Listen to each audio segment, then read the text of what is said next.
Maayong buntag sa tanan o dako natong pasalamat nga ang gugma sa Ginoo walay kinutuban ug bag-o kini sa matag adlaw matud pa sa Lamentations chapter 3.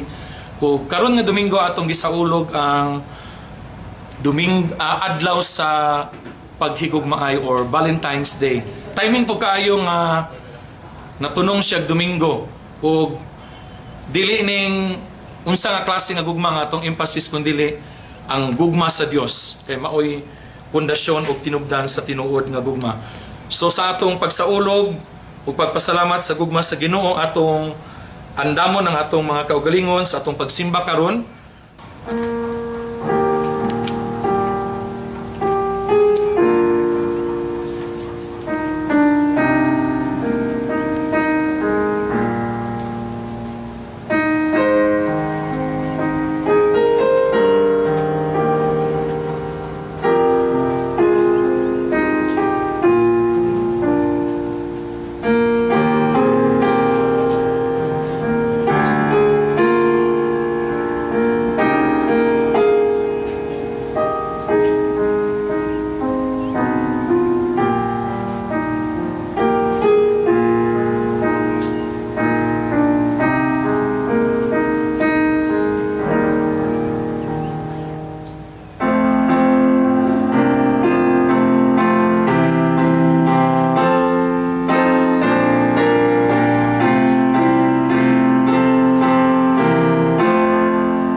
Kaampo kita. Among langit nung Amahan, ania kami karong nagasimba kanimo sa among panimbalay, kauban sa among pamilya. Uban kami pinaagi sa imong balaang espiritu, dawata ang among pagsimba, kahimot ikami, sumala sa imong pagbuot, sa ngalan ni Jesus Kristo nga among Ginoo. Amen. Ang pagbasa kinutlo gikan sa unang sulat ni San Juan, Kapitulo 4, versikulo 9 hangtod sa 10. Ipadayag sa Dios ang iyang gugma pinaagi sa pagpadala sa iyang bugtong anak nganhi sa kalibutan, aron makabaton kita sa kinabuhing walay katapusan pinaagi kaniya. Ang matuod nga gugma mao kini: dili kita mao'y unang naigugma sa Dios, kundili siya mo'y unang naigugma kanato.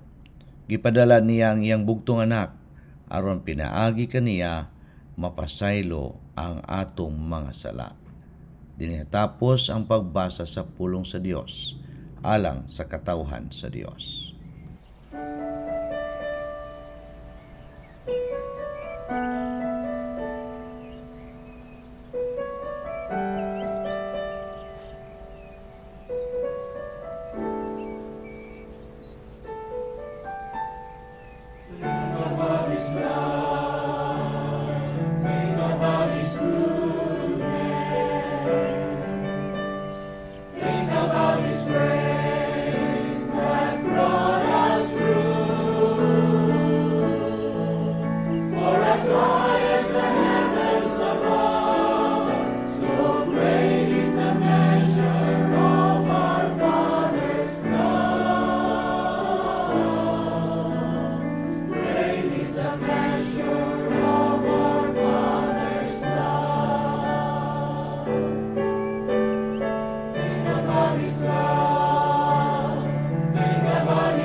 For as high as the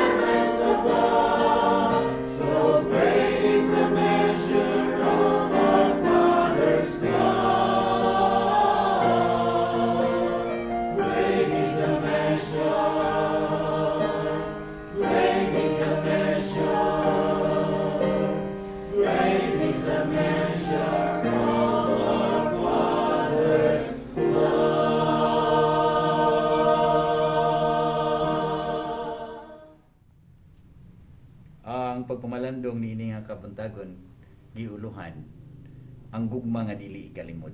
Maayong buntag kanatong tanan sa atong kaigsuunan Luzon, Visayas ug Mindanao ug bisan pa sa atong mga kaigsuunan nga nanginabuhi gawas nining nasod nga Pilipinas. Maayong adlaw kanatong tanan. Kitang tanan mobati gayod niining gugma. Apan dili kita kahibalo mo padayag niini ngadto sa atong gihugugma. Rason, maulaw, wala na anad, ang uban tungod sa garbo. Ug ang uban kanang gitawag og biis, bugnaw simod, hingaon ug nangka nagpilit ang baba. Mao nang ilimod na lang ang iyang gugma aron tabunan ang iyahang gibati. Daghan na kay kog istorya nga nabasa, nadungog sa drama, sa radyo, sa YouTube, sa pelikula ug uban pa nga maghigala og mag-best friend nga nagkahigugmaay. Apan sa wala pa sila nagkasinabot kung imong pangutan-on, limod to the max. But deep inside, nag-uros-uros ang gugma. Apan adunay usa ka gugma nga dili gayud ikalimod. Ang gugma sa Dios alang sa iyang katawhan. Tungod kay iya kining gipadayag matag segundo, minuto, oras, adlaw, semana, bulan ug tuig diha sa atong kinabuhi, sukad sa sinugdan ug hangtod karon. Padayon niya kining gipadayag ngadto sa iyang katawhan. Mao kining ang gugma nga kitang tanan nasayod gayod ug dili nato pwede nga ilimod. Tungod sa iyang gugma, iyang gipadala ang iyang bugtong anak nga si Ginoong Hesukristo aron ang tanan makabaton og kaluwasan. Apan usahay atong gibaliwala ang gugma sa Dios alang kanato. Tungod kay mas gihatagan nato og importansya ang gugma nga iya niini nga kalibutan. Mas gihatagan nato og bili ang mga butang iya niini nga kalibutan. Atong sulayan ang atong mga higala, igsuon, kauban sa iglesia. Atong agnihon ug mag-Bible study ta. Di ba daghan kaayong mga rason ang ihatag sa imuha? Apan sulay ug agda nga manglaag, di ba tulin pa sa kwitis, labi pa kung imong librehon. Usahay igsoon malimot ta nga kining mga butang niining kalibutan lumalabay lamang. Dili mo hangtod, dili sama sa gugma sa Dios. Walay kinutuban, walay katapusan.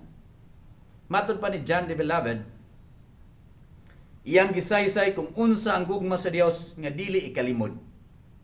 Tungod kay padayon kini nga anaa mag-uban kanato.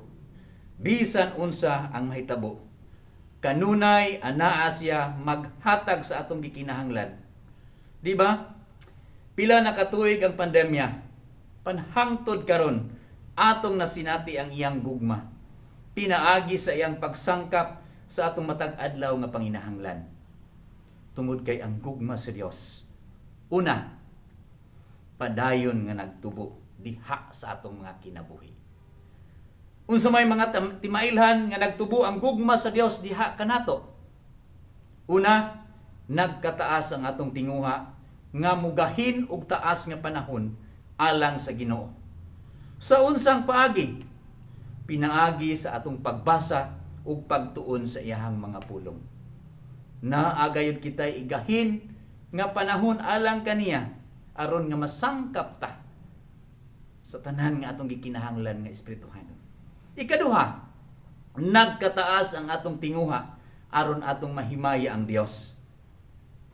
Lamang sa atong kaugalingon, dili ngadto sa tanan, pinaagi sa atong pagkinabuhi nga nahiuyon diha sa iyahang kabubuton. Diha sa atong mga trabahoan, nagtinguha ta nga mabuhat og maayo. Aron nga ang Dios nga atong gialagaran mahimaya. Ikatulo, nagkataas ang atong tinguha sa pagsangyaw ngadto sa uban sa kamaayo sa Ginoo.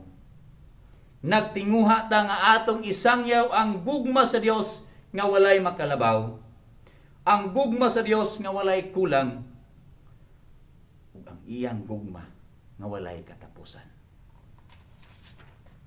Ikaduha, ang iyang gugma dili ikalimod tungod kay padayon kining nagpalawom diha sa atong mga kinabuhi.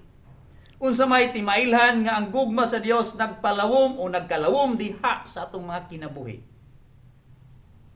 Una, naa na kanato ang usa ka mapasalamaton nga kasing-kasing.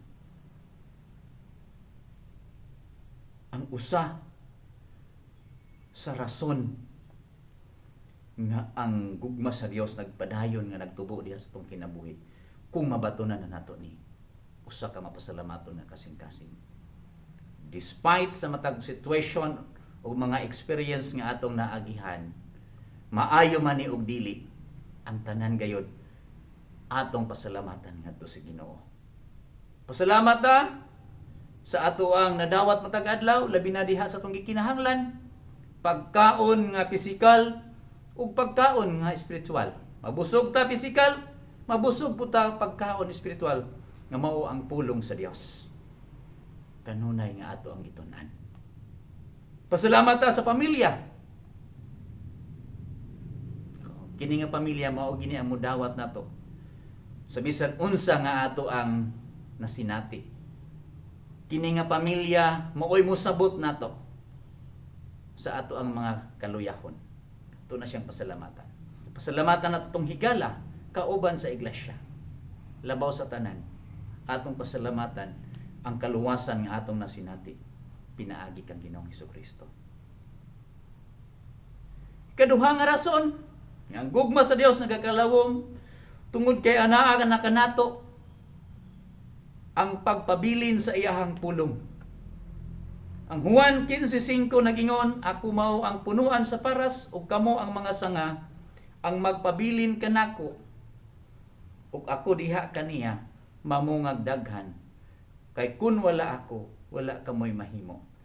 Kung mutuo ug magpabilin kita sa iyahang pulong, makapangayo kita sa tanan nga atong gikinahanglan. Kung magpabilin kita sa pulong sa Dios, mas mamunga pa kita ug mas mulambo pa kita diha sa ato ang espirituhanon nga aspeto sa pagkinabuhi. Ikatulo, anaa na kanato ang pagtuman sa iyahang pulong. Pinaagi sa atong pagtuman sa iyahang mga pagtulunan. Dili pwede nga moingon ta nga nahigugma ko sa Ginoo apan dili kita kahibalo mutuman. Diha sa atong pagtuman, mas sinati nato ang lig-on, kusgan ug matinud-anon nga gugma sa Dios diha sa atong matag usa ka kinabuhi. Ikatulo, ang dili ikalimod nga gugma sa Dios tungod kay padayon kining nagalapad diha sa atong mga tag-usa ka kinabuhi. Unsa may timailhan nga ang gugma sa Dios nagalapad diha sa atong mga kinabuhi, sa diha nga ang atong panlantaw dili na lamang kutob sa atong kaugalingon. Sa dihang kahibalo na ta mo pakig-ambit ngadto sa uban. Sa dihang andam nato itagana nga atong kaugalingon alang sa uban. Sa dihang andam nato itagana ang atong kaugalingon alang sa buluhaton ni Ginoong Hesukristo. Sa dihang kahibalo na ta mahigugma sa dili ngayan higugmaon. Nagpasabot ka na kanako ug sa uban nga nagapalibot kanato. Tungod kay ang gugma sa Dios mga igsoon, walay mali, walay kapareha ug walay makapildi niini. Mga igsoon, hagit alang kanato niini nga panahon. Padayon pa nga naa sa kapitos ang mga lugar nga naagihan ni Bagyong Odette. Kung tinuod ta nga naa nagtubo ang gugma sa Dios diha sa atong mga kinabuhi. Kung ato nang naangkon nga nagkalawom ang iyahang gugma dinha kanato ug nagakalapan, atong ipakig-ambit ang iyahang gugma. Atong ipadayag kana. pinaagi sa atong pagtabang niining mga tao nga nabiktima. Sa katapusan, ang gugma sa Dios dili gayud kini ikalimod. Tungod kay padayon kining nagagahom sa atong tagsa-tagsa kaugalingon. Nga mas labaw pa sa gugma nga ikahatag nining kalibutana.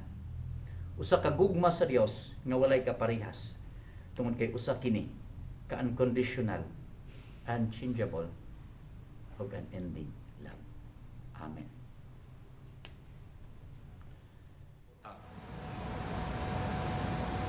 Balaan ug mahigugmaon nga Dios nga naa sa langit, nining Domingo nga among gisaulog ang gugma, ikaw among gipasalamatan kay ikaw ang tinubdan sa tinuod nga gugma. Ug tungod nga ana nga gugma imong gipadala ang imong bugtong anak nga si Jesus aron sa pagluwas kanamo. Ug ang imong gugma naghatag kanamo kasiguruan nga walay bisan unsa nga butang nga makapahimulag kanamo gikan sa imong gugma nga among naangkon pinaagi kang Kristo Jesus. Ang pandemya, balatian, ug kamatayon, Lord, kining tanan dili makapahimulag kanamo gikan sa imong gugma, kay nabuntog na kining tanan pinaagi sa kamatayon ug sa pagkabanhaw ni Ginoong Jesus. Ingon nga imong mga linuwas nga mga katawhan nga nagasimba kanimo diha sa among tagsa-tagsa ka mga Pinoy-anan ug asa man kami nga dapit niining taknaa, imong panalanginan Ginoo ang matag usa ug ang matag panimalay nga among girepresentahan. Salamat, Lord, nga sa imong mga anak nga nakasinati og mga problema ug gimbugaton sa kinabuhi, ikaw Ginoo maghatag og solusyon ug kasulbaran sa bisan unsa nga problema nga ilang giatubang. Ang nawad-ag paglaom, hatagig paglaom o Dios. Kay ikaw ang Dios nga mo'y tinubdan sa paglaom. Katong nagmaloyahon sa lawas ug sa espiritu, dasiga sila Ginoo. Ipasinati sa imong mga katawhan ang imong presensya pinaagi sa balaang espiritu. Katong anaa sa kawaladon, sangkapa ang ilang panginahanglanon. Ang nagbalatian tungod sa nagkadaiya nga mga sakit labi na tungod niining COVID-19 nga virus, we pray, Father God, for the visitation of your Holy Spirit to be with them.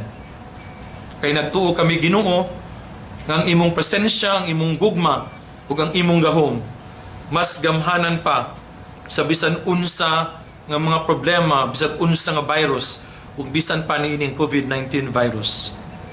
Salamat, Lord, nga ikaw magapanalangin sa tanan nga naa sa balatian sa panglawas. Ang uban na naa sa balay tambalanan, ang uban na naa sa ilang Pinoy-ana nagapaayo. Salamat, Lord, nga imo silang duawon sa imong balaang espiritu. Ang among matag iglesia Ginoo nga wala pa nakapahigayon og face-to-face nga worship tungod niining pandemic, among giampo, Lord, nga hatagan mo kami og creative nga mga pamaagi o creative ways nga magapadayon gihapon ang misyon, ang imong buluhaton taliwala niining pandemic. Tabangi kami nga among mapabati ang imong gugma, ang among pagtagad ug concern alang sa matag usa. Pinaagi sa pag tinawagay diha sa cellphone or pag-contact sa matag usa pinaagi sa social media or sa bisang unsa nga pamaagi, Lord. Tabangi kami nga maka-reach out kami sa matag usa bisan taliwala sa physical distancing nga among nasinati tungod niining pandemic. And thank you, Father God, nga ang imong pulong may maghatag ka na mong kalig-on, maghatag ka na mong paglaom, maghatag ka na mong kasiguruhan. Wala gayuhi bisang unsa nga butang nga makapahimulag ka na mo gikan sa imong gugma diha kang Kristo Jesus. I-surrender na mo ang among kinabuhi, ang among pamilya, ang tanan namong pagpaningkamot ingon nga individual, ingon nga pamilya ug ingon nga iglesia. Among itugyan kanimo ang tanan, pinaagi lamang kang Kristo Jesus nga among Ginoo, higala ug manluluwas. Amen.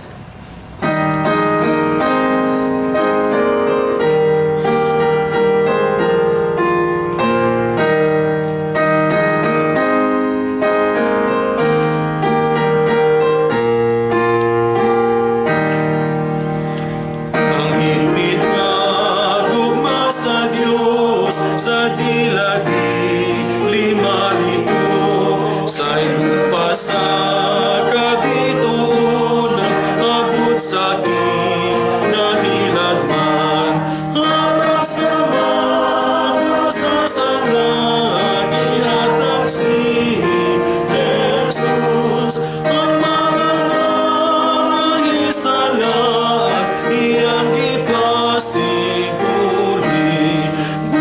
Sa Diyos ang palabot, inutuban, ligon, ug magdilig, ayod mabalik, kini atong awiton. Kung tapos na ang panahon, ang kanasuran maanaw, ug ang kabukiran tawgon sa mga walang mutuo.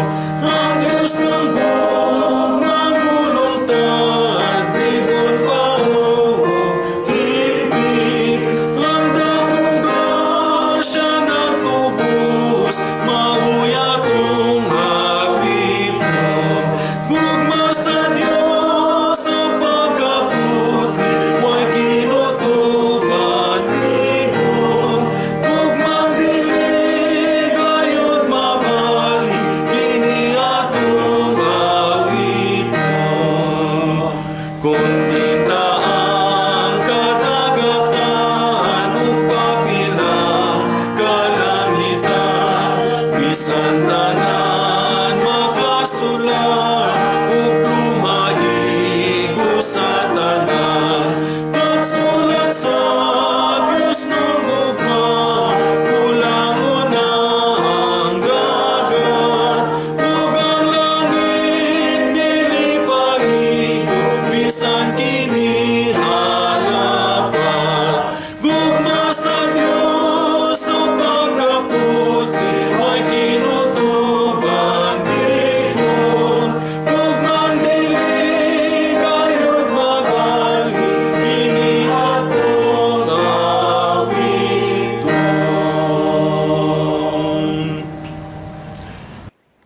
Salamat o Dios sa imong hingpit nga gugma, nga naghatag ka namog paglaom, naghatag ka namog kasiguruhan. Gikan pa sa sinugdanan sa kalibutan, ug hangtod kini matapos, hangtod kami mopauli nga na kanimo. Ang imong gugma padayon nga magauban kanamo. Panalangini ang imong mga katawhan, ipasinati kanila ang imong gugma nga malahutayon, ang imong gugma nga madasigon, ang imong gugma nga mo'y maghatag kanamo ug kusog pagpadayon taliwala sa kalisdanan. Among itugyan ang among kinabuhi nga na kanimo Ginoo. Gamita kami alang sa imong himaya ug kadungganan. Mao kini among pagampo ug pagpasalamat pinaagi kang Kristo Jesus nga among Ginoo, higala ug manluluwas. Panalanginan ug bantayan kamo sa Ginoo, magmaluluy-on siya kaninyo ug hatagan kamo niya og kalinaw sa ngalan sa Amahan, sa Anak ug sa Espiritu Santo. Amen.